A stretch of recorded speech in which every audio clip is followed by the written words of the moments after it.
Olá, meu nome é Marcelo Apolonio e este é o primeiro programa do meu canal no YouTube, onde pretendo discutir política, comportamento, meio ambiente e outros aspectos que interessam a sociedade brasileira.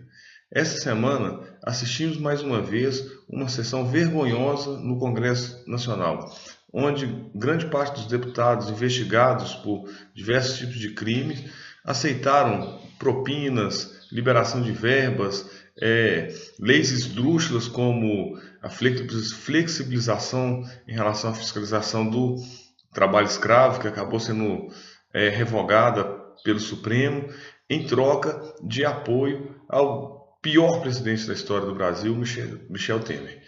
É interessante que alguns meios de comunicação agora parece que foram pegos de surpresa com o nível de ladroagem e corrupção que se instalou na esfera do poder em Brasília, como se eles não conhecessem o PMDB, como se eles não conhecessem o PSDB.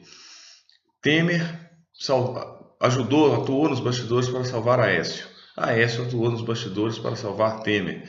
Estou me referindo à sessão da semana passada, quando o Senado também livrou a cara, né, os comparsas livraram a cara do senador Aécio Neves, flagrado no mesmo esquema do Temer com a JBS, de malas de dinheiro que circulam de um lado para o outro, uma quantidade inimaginável para a grande maioria dos brasileiros. No apartamento em Salvador do ex-assessor de Temer, ministro, braço direito de Jardel Vieira Lima, foram encontrados 51 milhões de reais, quantia que muitos de nós, brasileiros comuns, jamais iremos ver em nossas vidas.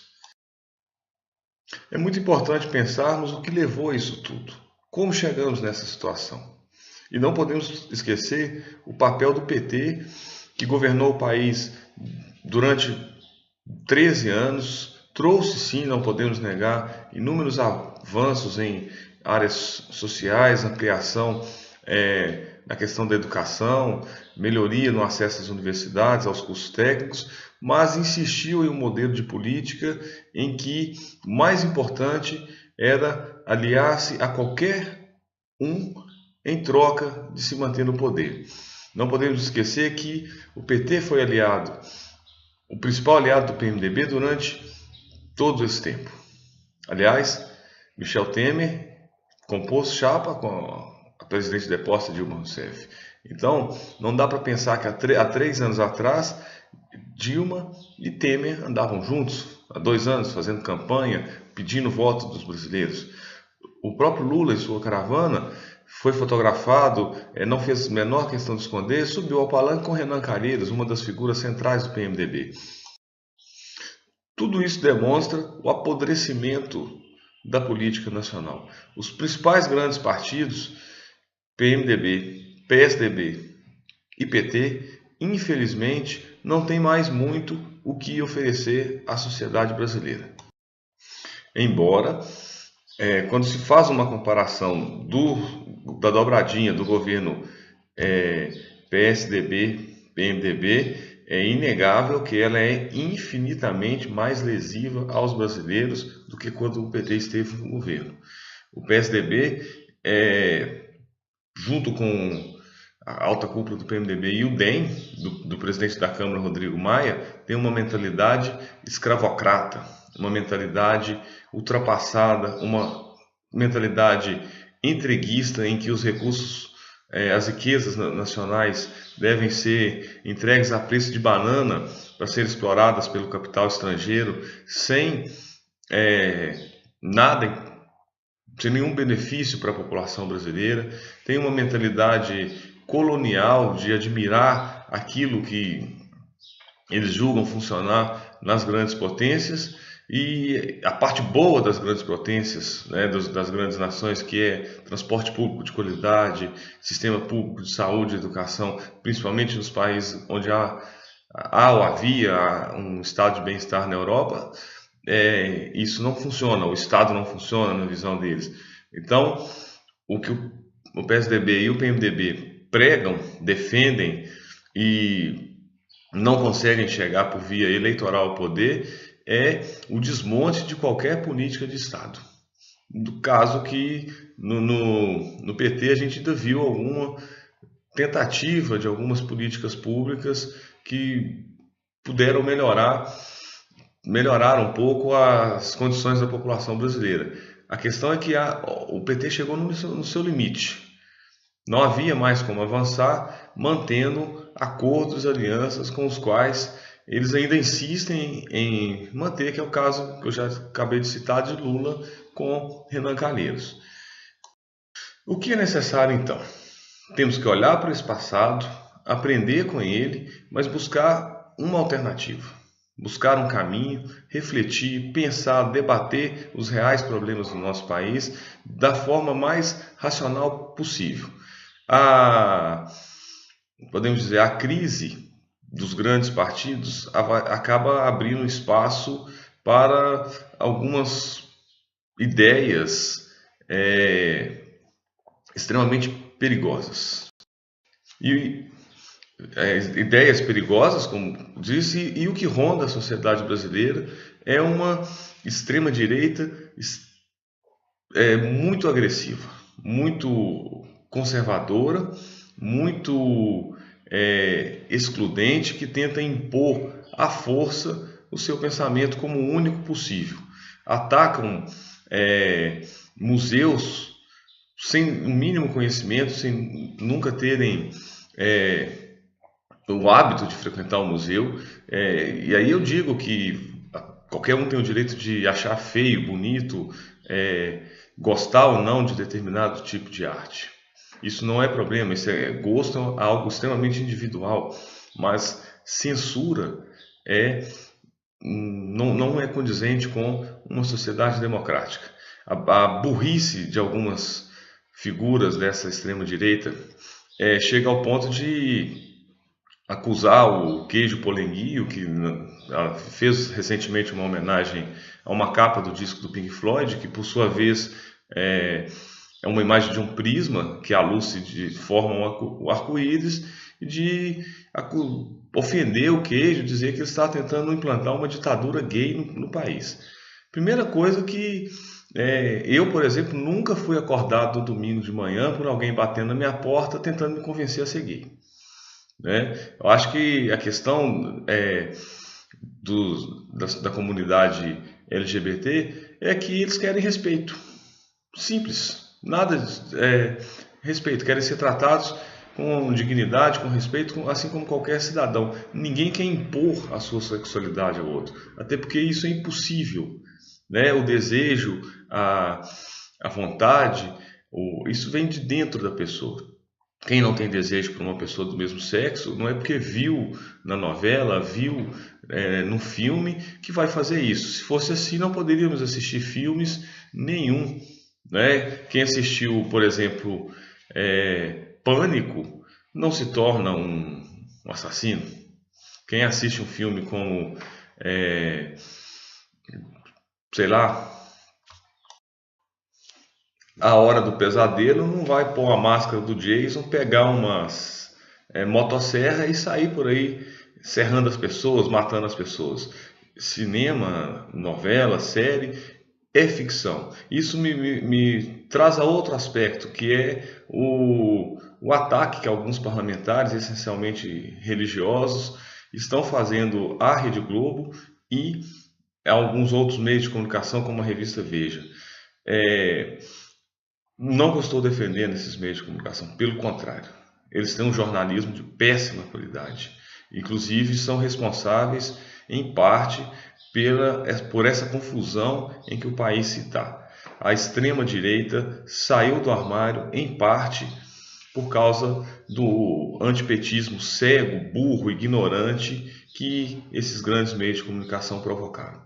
O jornalismo praticado pela Veja, pela Globo, pela Folha de São Paulo, pelo Estado de Minas, é um jornalismo sujo, rasteiro, que manipula as informações de forma grotescas, mas que acabam enganando a grande maioria da população. Alguns colunistas fazem literalmente propaganda políticos fizeram durante os anos do PT, muito interessante, porque enquanto no governo do PT tudo estava ruim. Assim que Michel Temer entrou ao poder, tudo eram as mil maravilhas, o país voltou a crescer, os investidores voltaram e tal. E apesar disso, o desemprego aumentou após Temer chegar ao poder.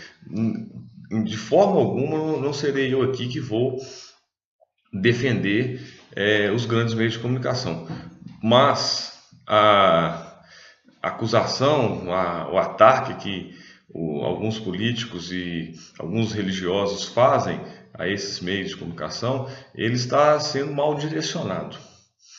Achar que se na novela há um casal homossexual, isso vai influenciar as pessoas a se tornarem homossexuais. Se a novela retrata um traficante, isso vai influenciar as pessoas a serem traficantes. Volta a questão. Quem assistiu Cidade de Deus não quis ficar igual o Dadinho, o Zé Pequeno. Isso é coisa, cinema e ficção. A gente assiste, vê diversos tipos de coisas, né? Assassinatos, traições, ou estupro, pedofilia, não sei o que, coisas ruins que às vezes são retratadas no cinema, não quer dizer que por assistir a gente vai se tornar aquilo. Os grandes meios de comunicação, na verdade, acabaram perdendo credibilidade porque plantaram várias mentiras para derrubar o governo da presidente Dilma, que, bem ou mal, mas era um governo legítimo, que saiu das urnas. E eu, por exemplo, tinha muitas críticas a esse governo, mas governo ruim se resolve nas urnas, ou seja, a gente espera terminar o mandato e vai lá e busca uma outra opção. Apesar de que muitos brasileiros não votaram na Dilma com convicção, votaram na Dilma por falta de opção, porque a outra opção, né, era o Aécio. E o Aécio, esse ano de 2017, muitos descobriram que grande parte dos mineiros já sabem há muito tempo, até porque a Aécio perdeu aqui em Minas nos 2 turnos, mesmo dizendo em sua campanha que Minas era a Suécia. O que os grandes meios de comunicação fizeram, na verdade, foi vender a ideia de que o Brasil estava ruim, péssimo, por causa da presidente Dilma, e que assim que ela fosse retirada do poder, as coisas melhorariam, o emprego voltaria a crescer, a renda de todos subiríamos, viveríamos muito felizes, sendo que, na prática, aconteceu algo totalmente diferente, né? O desemprego aumentou, as leis trabalhistas foram destroçadas, a aposentadoria, ou a intenção do presidente Temer nos fazer aposentar quando já estivermos quase morrendo, os investimentos em educação e saúde pioraram. Então, nós temos que pensar em saídas, e uma das saídas realmente é democratizar os meios de comunicação. Não há outra forma. Não há aqui, então, por minha parte, né, a intenção de defender os meios de comunicação, os grandes meios de comunicação, embora eu reconheça que os ataques que os parlamentares e os religiosos estão fazendo estão sendo mal direcionados. Tá? E aí, o que a gente pode pensar daqui para frente? Se esse caminho autoritário, esse caminho excludente, ele tende a agravar a situação do país. A pior democracia ainda é melhor do que qualquer tipo de ditadura. Neste momento, portanto, acredito que o mais importante é uma politização maior da sociedade brasileira. Durante muito tempo se prevaleceu no país a ideia de que política, religião, futebol não se discutem. E o resultado é essa tragédia que estamos vendo aí. Então, temos sim que discutir política, temos sim que conscientizar mais, procurar nos informar mais, ler mais, até porque para não ficar repetindo bobagens, não ficar repetindo asneiras, mentiras. Então temos que buscar um conhecimento profundo sobre determinado tipo de assunto antes de emitir a nossa opinião. Às vezes ficar calado não é sinônimo de fraqueza, é sinônimo de humildade.